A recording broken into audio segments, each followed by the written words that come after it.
दो प्रकार से मानव शरीर प्राप्त होते हैं। एक तो टर्न वाइज होता है कि नरक स्वर्ग भोग के, उसके बाद फिर 84 लाख प्रकार के प्राणियों के शरीरों में कष्ट उठा के उसको एक मानव शरीर मिलता ही मिलता है। तो वो उस प्रकार का प्राणी शीघ्र भक्ति पर नहीं लगता।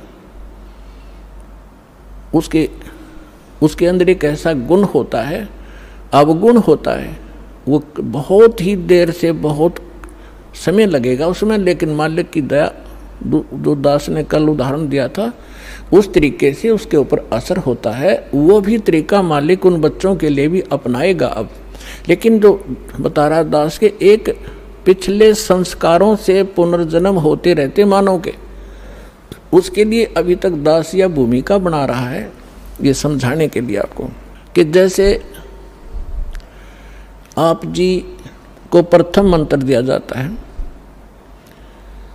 पहले परमात्मा ने इस प्रथम मंत्र में केवल ये बीच वाले 5 नाम ही दिए जाते थे, और ये काल के पंथ जो राधा स्वामी पंथ और इससे निकले हुई जितनी शाखाएं हैं ये 5 नाम देते हैं।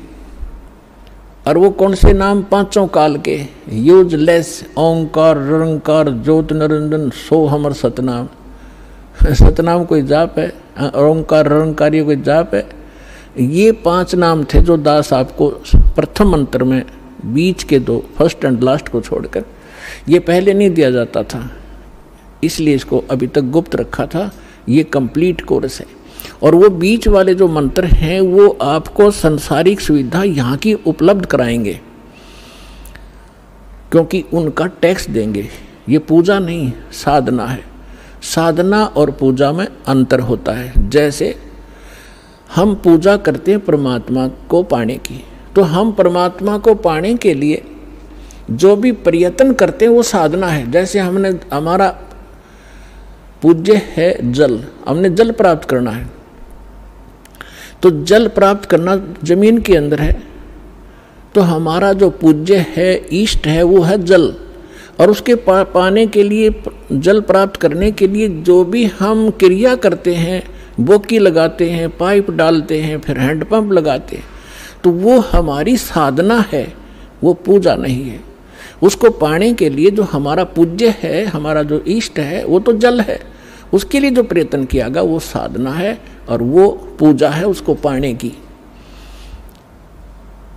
तो इस प्रकार इसको पूजा और इसको समझना। हमारी आस्था तो जल के अंदर है, उन इंस्ट्रूमेंटों में थोड़ी है, और उनके बिना वो मिले नहीं। तो इसी प्रकार ये जो प्रथम मंत्र आपके दिए जाते हैं ये साधना है।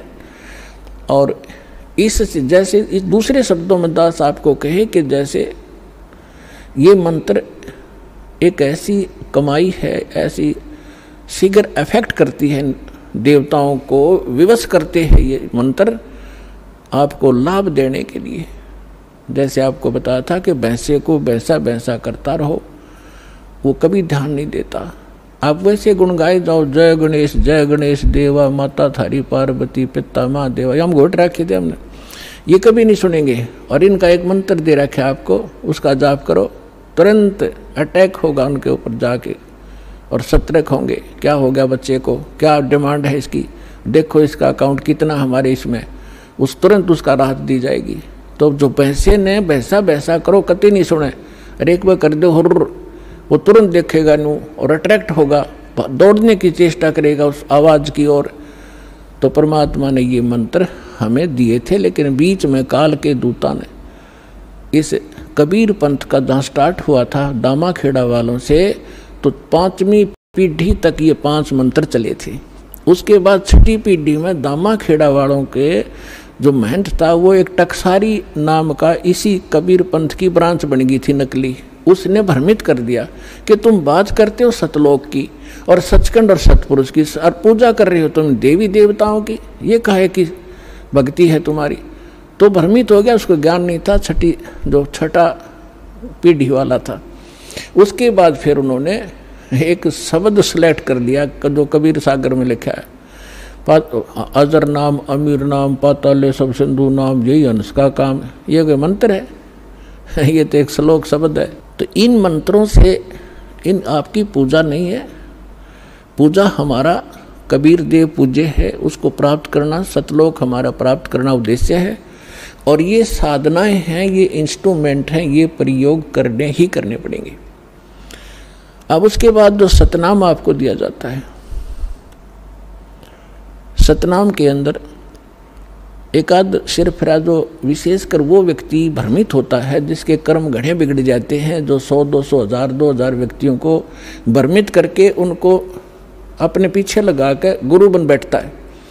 अब क्या बन गई, परमात्मा की दया हो रही है, हमारे जो बच्चे शिष्य बनते हैं जो पहले अन्य इन गुरुओं के पास थे, अब बच्चे को बालक थोड़े ही एजुकेटेड हैं, दास ऐसे ढंग से ज्ञान देता है कि बालक भी समझ जा और प्रमाण देता है, तो उनको समझ में आ रहा है, वो अपने गुरुओं के पास जा रहे हैं। उन गुरुओं से भी कह रहे हैं जी आप भी चलो, आप भी भ्रमित हैं और हमें भी मिसगाइड किया आपने। आपका उद्देश्य तो ठीक था कि हम कुछ मार्गदर्शन करें, लेकिन आपको ही नहीं पता, आप झूठे गाइड बन गए, आप भी चलो। तो जो अच्छी आत्माएं हैं वो आ जाते हैं, दीक्षा भी ले रहे हैं। एक तो ये कह रहा था कि मेरे 20,000 शिष्य हैं, मुझे ये ज्ञान मिला, पहले मैंने ज्ञान गंगा पढ़ा और फिर मैंने अपने शिष्यों से कहा कि तुम भी पढ़ो, देखो इसमें क्या है। तो उन शिष्यों से ने कहा जी इसमें तो अद्वितीय ज्ञान है। तो मैंने कहा कि जाओ तुम दीक्षा लेकर आओ। तो वो अपने शिष्य भेजे उस प्यारी आत्मा ने, और अब कह रहा था पिछले सत्संग पे कि पिछली बार मैं भी आ गया हूँ और शेष को भी अब जाके ये ज्ञान गंगा दूंगा और यहाँ लाऊंगा। ये है महान आत्मा। ठीक है, जब तक धोखे में हम भी थे, गलत साधना हम भी कर रहे थे, जिस दिन पता चला उसी दिन हम दिशा बदल ली। तो बुद्धिमान होता ये। और एक ऐसा सिरफिरा मिला, चेले भी उसके साथ थे, चेलों के सारी समझ मारी, उसमें अहंकार अभी शेष था। वो खड़ा लाइन में कहने लगा जी मैंने 2 बात करनी है। वो कहते हैं जी ये हमारे गुरुजी थे पहले और आज इन्हें दीक्षा ले ली है। अब वो प्रथम दीक्षा ले ली, द्वितीय दीक्षा दी जब उसने कहा कि ये क्या है, ये वही मंत्र है, उल्टे सुल्टे करके दे रहे हो, ये कोई सतनाम हुआ। तो पुण्यात्माओं यही मार खाता ये प्राणी। वो एम था उसके अंदर, अहंकार था। अब डॉक्टर मैं हूँ और रोगी वो बनकर आ रहा है और डॉक्टर की दवाई में वो ऑब्जेक्शन कर रहा है। एक जड़ी बूटी होती है, उनको अगर 4-5 जड़ियाँ मिलाई जाती हैं तो उनका गुण धर्म कुछ अन्य होता है, वो कुछ अन्य लाभ देती हैं। और जब उनको सिंगल खाया जाता है तो वो अलग लाभ देती है, और जिनको 2 में मिलाकर खाया जाता है तो वो अन्य लाभ देती है। तो इस प्रकार उसको समझाने की चेष्टा की और वो उसका सौभाग्य दुर्भाग्य साथ है, उसका समझ में आई कि ना हुई। तो आपको भी बता रहा हूँ कि ऐसे भ्रमित ना होना। पहले तो ये देखो कि जो ज्ञान दास ने आपके रूबरू किया है, विश्व में आज तक ब्रह्मा विष्णु महेश क्लियर नहीं कर सके इसको, इस दास पे दया हुई। तो आगे कौन सी का चीज छोड़ दूंगा मैं, ये भी विचार कर लेना।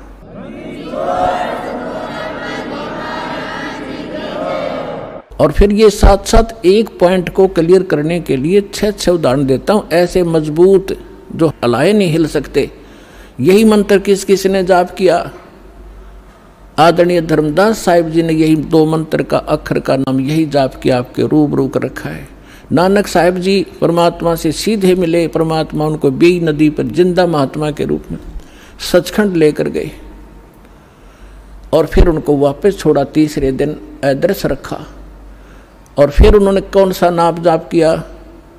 उनकी समुद्र की साखी परमात्मा जो बाला वाली जो साखियां हैं, जन्म साखी, उसके अंदर एक समुद्र की साखी है।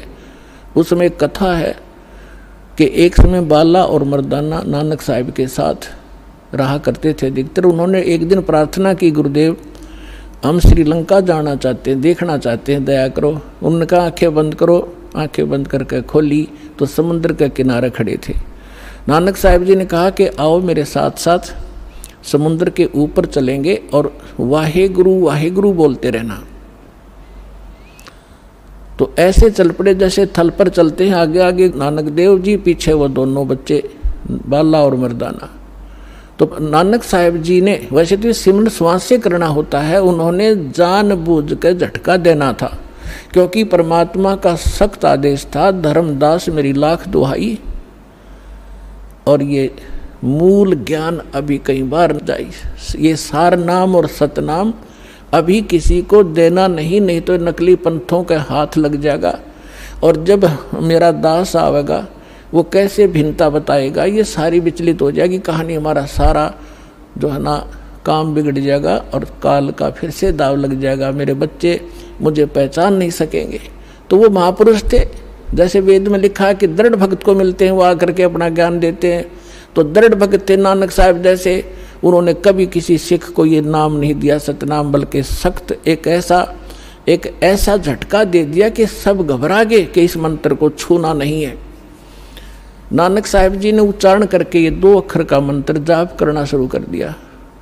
मर्दाना ने सोचा कि गुरुजी तो सतनाम जाप कर रहे हैं ये 2 अक्षर का, जिसमें एक ओम है एक तत् है, तो क्यों ना मैं भी जाप करूं। मर्दाना फिर वो 2 अक्षर का मंत्र जाप करने लगा, तो वो लगा डूबने। नानक साहब जी ने देखा, तब नानक जी ने कहा कि भाई तो वो ये जाप कर जो मैंने तेरे को बोला है, ये मंत्र मत कर। तो फिर वो वाहेगुरु कहने लगा, फिर ठीक हो गया। कहने का भाव ये है कि नानक जी तो वो 2 अक्षर का नाम जाप कर रहे थे और शिष्य को मना किया। क्यों किया? वो परमात्मा के प्यारे बच्चे थे, उनको मालूम था कि यदि आज ये डिस्क्लोज हो गया तो बट्ठा बैठ जाएगा। आज तक किसी सिख को इस सतनाम की भनक भी नहीं है, ना वो ग्रंथ साहिब में रखा, अलग अलग स्थानों पर रख दिया, लेकिन सीधा नहीं रखा, और वहाँ से प्रमाणित हो गया। और इसके साथ साथ आदरणीय गरीबदास साहिब जी को परमात्मा मिले, गांव छुड़ानी जिला झज्जर हरियाणा में, खेतों में 10 वर्ष के थे, सचखंड लेकर गए और फिर बहुत काफ़ी समय 8-10 घंटे ऊपर रखा परमात्मा के बच्चे को, फिर वापस छोड़ा। उसने परमात्मा से परिचित होकर अपनी अमृतवाणी में दास उसी गरीबदास पंथ से आगे बढ़ा है।